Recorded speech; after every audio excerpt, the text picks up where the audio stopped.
नमस्ते प्यारे बच्चों, कैसे हैं आप सभी। आशा करती हूँ आप सभी स्वस्थ हैं, सुरक्षित हैं और साथ में खुश होकर पढ़ाई कर रहे हैं। आप यहाँ पर देख सकते हैं कक्षा 2 के लिए हिंदी ओलंपियाड का ये प्रश्न पत्र है जिसको आज हम हल करने वाले हैं। और ये प्रश्न पत्र हिंदी ओलंपियाड फाउंडेशन की तरफ से हमें उपलब्ध करवाया गया है। इसलिए सबसे पहले हम हिंदी ओलंपियाड फाउंडेशन मंच को बहुत बहुत धन्यवाद देना चाहते हैं कि उन्होंने कक्षा 1 से लेकर कक्षा 10 के 2023 में जो परीक्षाएं हुई थी उनके सभी प्रश्न पत्र हमें उपलब्ध करवाए। इन सभी प्रश्न पत्रों को हम बारी बारी से करके हल करने वाले हैं, समझने वाले हैं। सबसे पहले हिंदी ओलंपियाड फाउंडेशन से संबंधित जानकारी प्राप्त कर लेते हैं। हिंदी ओलंपियाड फाउंडेशन एक ऐसा मंच है जो हिंदी भाषा के लिए बहुत अधिक प्रयास कर रहा है। हिंदी भाषा को भारत में ही नहीं बल्कि विदेशों में भी इसका प्रचार प्रसार कर रहा है। साथ में ये जो परीक्षा होती है वो भारत में ही नहीं होती बल्कि अंतर्राष्ट्रीय स्तर पर भी होती है। दूसरे देशों में भी इस परीक्षा का आयोजन किया जाता है।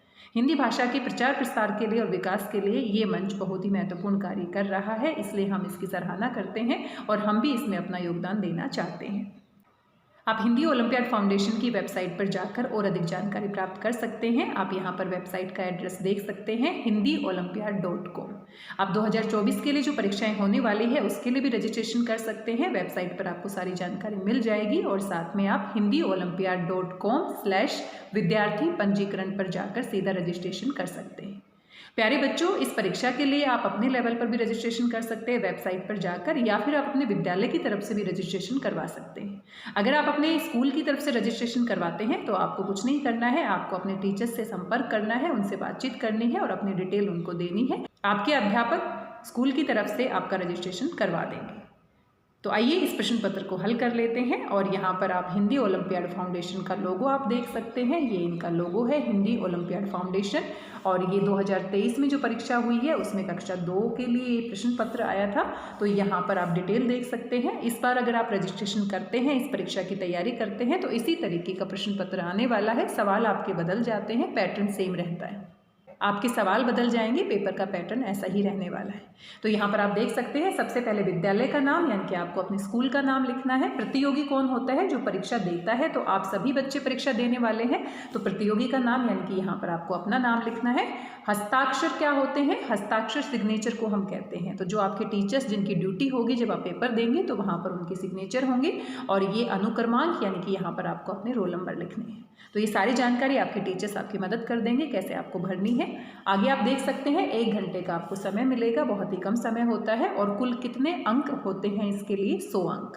कुल 100 नंबर का पेपर होता है और कुल आपके 20 प्रश्न पूछे जाते हैं, क्योंकि 20 को अगर हम 5 से गुना कर देते हैं तो आपके कितने अंक बन जाते हैं? 100। यानी कि एक प्रश्न के लिए आपको 5 नंबर मिलेंगे। यहाँ पर कुछ निर्देश दिए गए हैं, आइए इनको भी ध्यान से पढ़ लेते हैं। सभी प्रश्नों को ध्यानपूर्वक पढ़कर सही विकल्प का गोला भरिए। तो यहाँ पर जो प्रश्न दिए गए हैं उनको ध्यान से पढ़ना है, समझना है और जब आपको समझ में आ जाए कि कौन सा सही है तो उसके आगे जो गोला बना हुआ है उसको आपने पेंसिल से भरना है। प्रत्येक प्रश्न 5 अंक का है तो 20 प्रश्न पूछे जाएंगे और 20 को 5 से गुना करेंगे तो टोटल आपके कितने अंक हो जाते हैं? 100। और ये 20 प्रश्न आपको 1 घंटे में हल करने हैं। किसी प्रश्न में कोई भी गोला नहीं भरते हैं तो ना ही आपको नंबर दिए जाएंगे और ना ही आपके नंबर काटे जाएंगे, क्योंकि आपने वो अटैम्प्ट ही नहीं किया है। एक से अधिक गोला भरने पर या गलत उत्तर देने पर आपको कोई नंबर नहीं मिलेगा, क्योंकि आपको 0 अंक दिए जाएंगे। 0 यानी कि 0 अंक आपको मिलेंगे। तो इन सभी बातों का आपको ध्यान रखना है। आप दूसरी कक्षा के विद्यार्थी हैं, थोड़े छोटे बच्चे हैं, तो आप अपने मम्मी पापा की हेल्प ले सकते हैं, आप अपने टीचर्स की हेल्प ले सकते हैं। आप अपने टीचर्स की हेल्प ले सकते हैं और टीचर्स जब आपकी परीक्षा होगी तो आपको सारी बातें ध्यान से समझा देंगे ताकि आपसे कोई गलती ना हो और आप अच्छे से इन सभी चीज़ों को भर सकें और पेपर को हल कर सकें। लेकिन पेपर आपको ही हल करना है, आपने खुद से पढ़कर और खुद से समझकर आपने सही उत्तर के सामने गोला भरना है। तो आइए इस प्रश्न पत्र को हल कर लेते हैं। और यहाँ पर पहला प्रश्न है, आप देख सकते हैं। यहाँ पर पहला प्रश्न दिया गया है, नीचे दिए गए शब्दों में से बेमेल शब्द का गोला भरिए।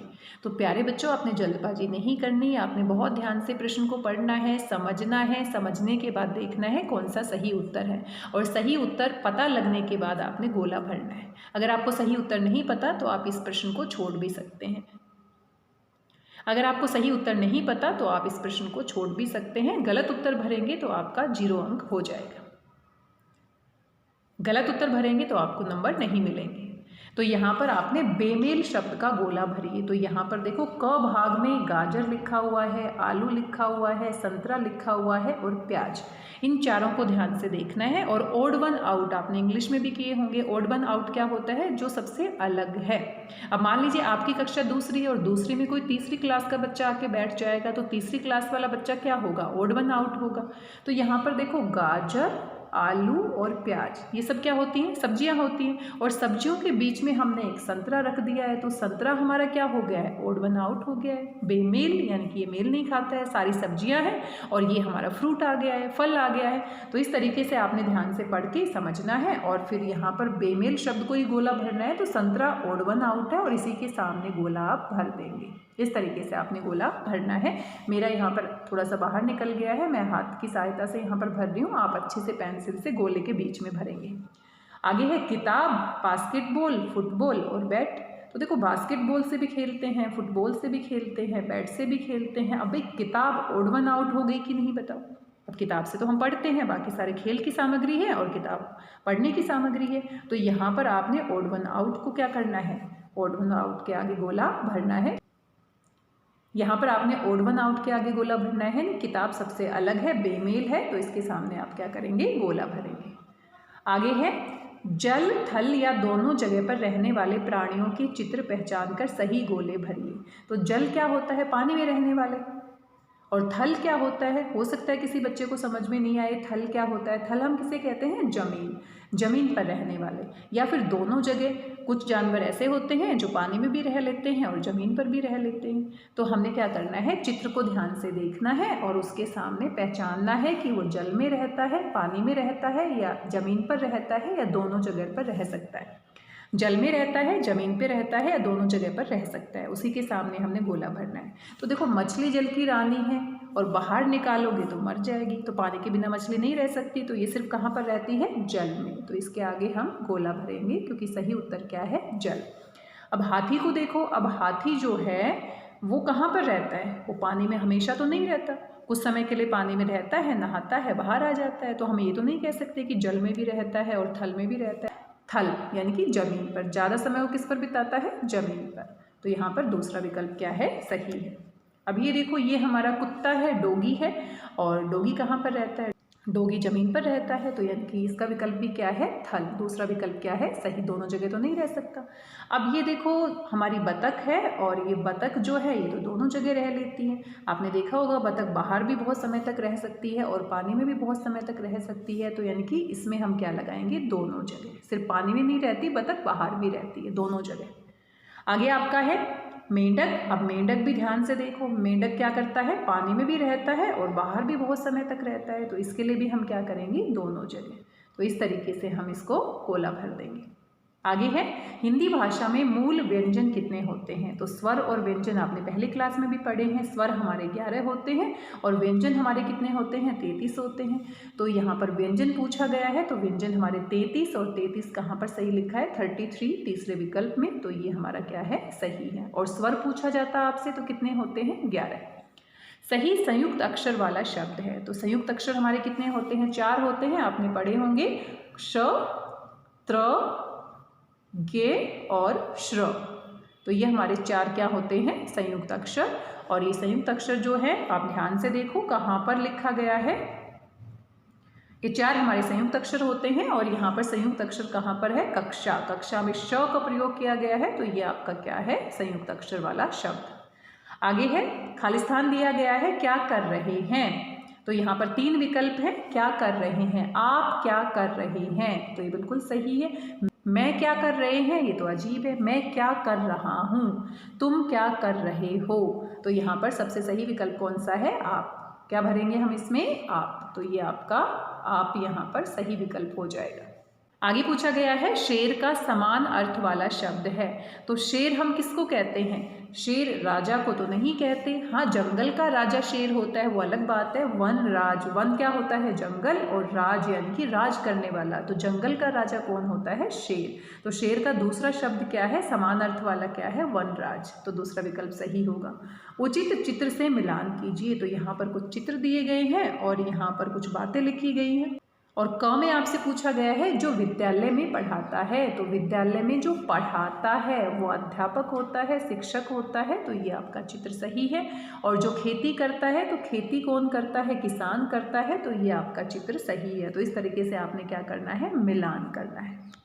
वर्ण किसे कहते हैं, तो वर्ण किसे कहते हैं, तो वर्णमाला आपने पढ़ी है, वर्णमाला में स्वर और व्यंजन होते हैं। तो भाषा की सबसे छोटी इकाई को हम क्या कहते हैं, वर्ण।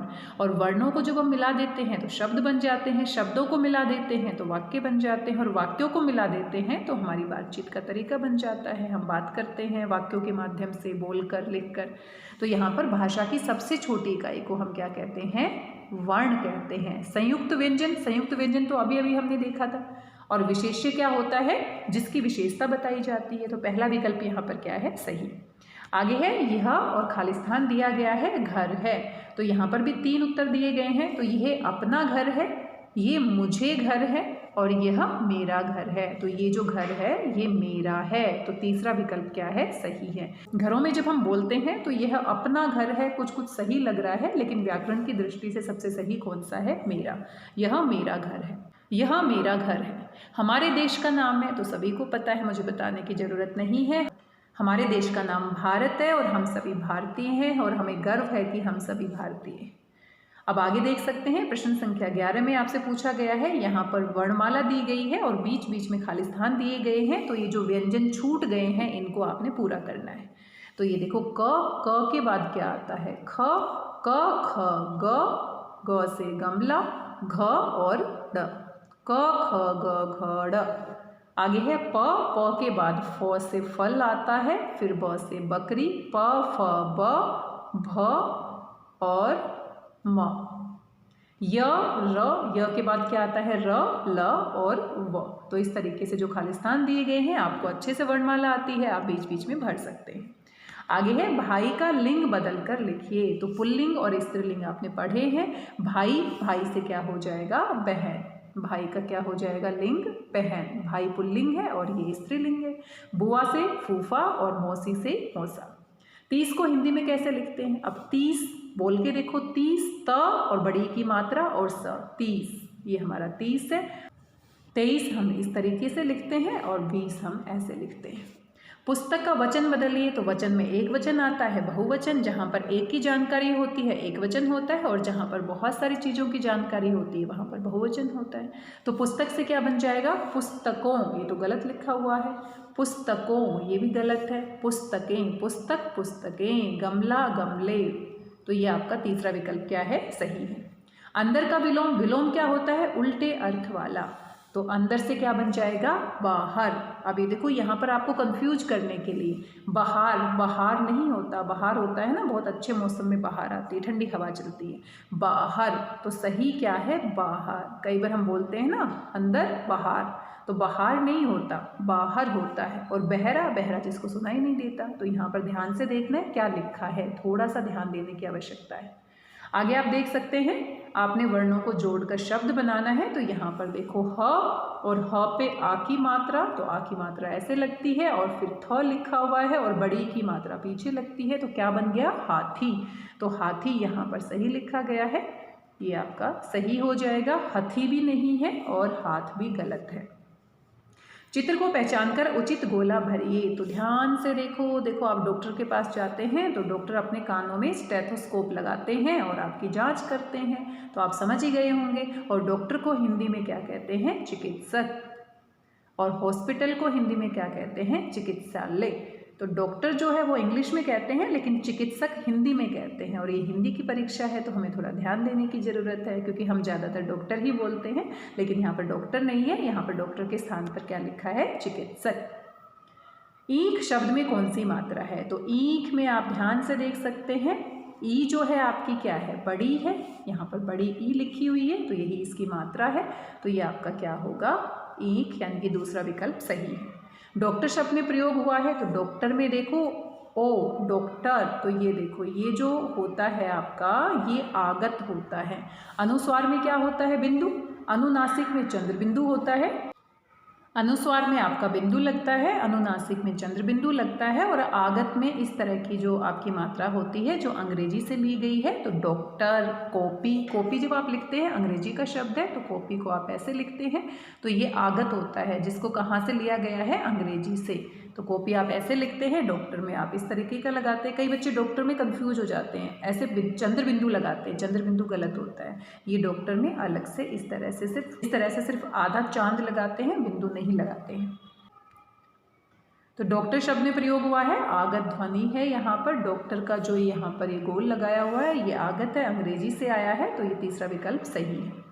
शब्दों की लय को पहचान कर शब्दों को मिलाइए। तो यहाँ पर राइमिंग शब्द है, तुकबंदी है। तो देखो जरा, खट्टा, खट्टा से बट्टा, माला से ताला, जल से थल, छोटा से मोटा और सात से बात। तो आसान है, बड़ी आसानी से आप मिलान कर सकते हैं।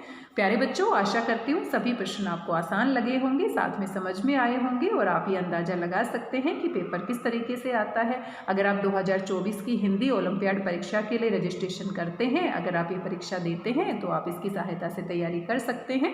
कैसे प्रश्न पूछे जाते हैं, प्रश्न पत्र कैसा आता है, किस तरीके का पैटर्न होता है, तो ये सारी बातें यहाँ पर स्पष्ट हो जाती है। हिंदी ओलंपियाड फाउंडेशन का एक प्रश्न पत्र है और कैसे आपका प्रश्न पत्र आता है, कितने अंक होते हैं, कितना समय होता है और कितने प्रश्न पूछे जाते हैं और व्याकरण से पूछे जाते हैं ज़्यादातर प्रश्न। तो आप इनकी तैयारी कर सकते हैं, आप इसकी तैयारी कर सकते हैं। अगर आप ये परीक्षा 2024 में देने वाले हैं तो आपको बहुत बहुत शुभकामनाएं, आप आसानी से तैयारी कर सकते हैं। अभी आप छोटे बच्चे हैं, कक्षा 2 के बच्चे हैं, तो अपने मम्मी पापा की हेल्प ले सकते हैं, अपने टीचर्स की हेल्प ले सकते हैं और इस तरीके से आप अच्छी तैयारी करेंगे। आप फुल में से फुल मार्क्स ले सकते हैं, 100 में से 100 नंबर ले सकते हैं। आपको गोल्ड मेडल मिल सकता है, सिल्वर मेडल, ब्रॉन्ज मेडल और participation certificate. Hindi olympiad foundation की वेबसाइट पर जाकर और अधिक जानकारी आप प्राप्त कर सकते हैं। तो आज के इस वीडियो में बस इतना ही, मिलते हैं किसी नए वीडियो में और महत्वपूर्ण जानकारी के साथ। तब तक स्वस्थ रहिए, व्यस्त रहिए, मस्त रहिए और खुश होकर अभ्यास करते रहिए। धन्यवाद, बहुत बहुत धन्यवाद।